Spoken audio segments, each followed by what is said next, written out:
How do you know if you have IBS? How do you know if you have irritable bowel syndrome? I'm going to tell you that in this video. It is actually very simple and very straightforward to figure out what condition you have exactly. So irritable bowel syndrome stands for that just the large intestine, not the small intestine, just the large intestine has symptoms. A lot of people get these terms confused. So for the large, what's the difference? So IBS is honestly just, it means you have baby colitis, baby ulcerative colitis. You have minor inflammation in the large intestine. But this minor inflammation can cause some pretty drastic symptoms. So you have IBS-D, IBS diarrhea, or IBS-C, IBS constipation. Now, if you have constipation, that is caused by the intestinal muscles, and it is actually caused by stress. It is not caused by food, it is caused by stress. Think about something stressful that just happened to you recently when your symptoms started. Was it a breakup? Was it something at work? Was there a fight in the family? What was stressful in your life? What are you having a hard time digesting? Because this whole process is governed by the brainstem.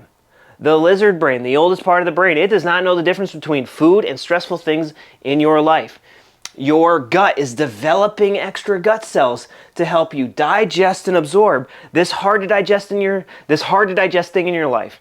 Does that sound stupid? Yes, it is. But think about this. If you look at a picture of a lemon, you look at a picture of a Sour Patch Kids, your taste buds are going to start to water.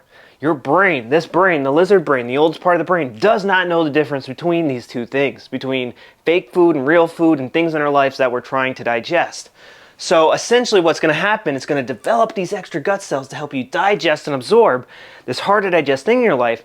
And then when you resolve it, you resolve the breakup.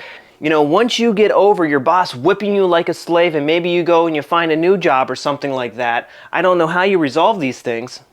It all depends on how you resolve these things. Your body's going to go, I don't need these extra gut cells anymore, and it's going to cut them off. It's going to cut them off, and that's going to cause symptoms. It's going to, think about it. We're removing physical flesh. There's going to be blood. It's going to be bleeding. But usually with IBS, these conflicts, these stressors, they're more minor. They're more minor. So you can't see these masses like you can with someone who has colitis or ulcerative colitis. Do you have IBS? Do you have colitis? Do you have ulcerative colitis?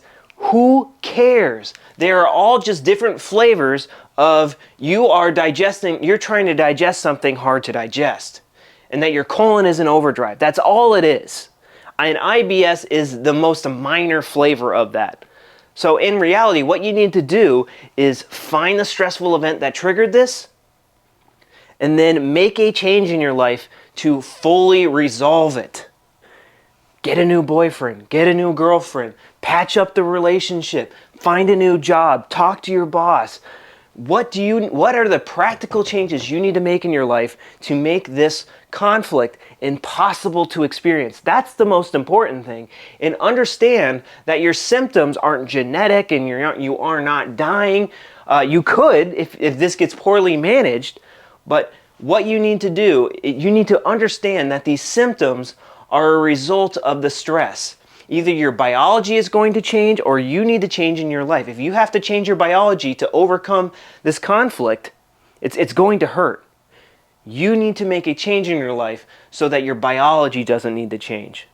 What is the stress? How do you resolve it? Don't blame food. Don't get upset about your symptoms. Ride out the symptoms. Understand that the symptoms are good and the symptoms mean that you have resolved it. But if the IBS symptoms keep coming back, the ultimate IBS treatment is to resolve the conflict. Resolve it. Keep it resolved. Make that change in your life that resolves the conflict for good. And know that your symptoms are guiding you and that your biology, your brainstem, when you get the symptoms, your brainstem finally thinks that, oh, we don't need these extra gut cells anymore and we can move on. So I'm Mike, the Heal Your Gut Guy. If you want my 30-day plan, more details on how to do this in just 30 days, get rid of your IBS symptoms in just 30 days, the best IBS treatment plan you can get your hands on, and it's free. It's down in the description. Click on it. You need to click on it. Go click on it right now. It's going to save your life. Get your life back. Click on it. And I can't wait to help you. Hit the like button, hit the subscribe button, because we're the only gut health channel that gets to the root cause of the problem. Your brain controls your gut, which means your brain controls your IBS. Go down there and click on that link. I'll see you guys later. Bye-bye.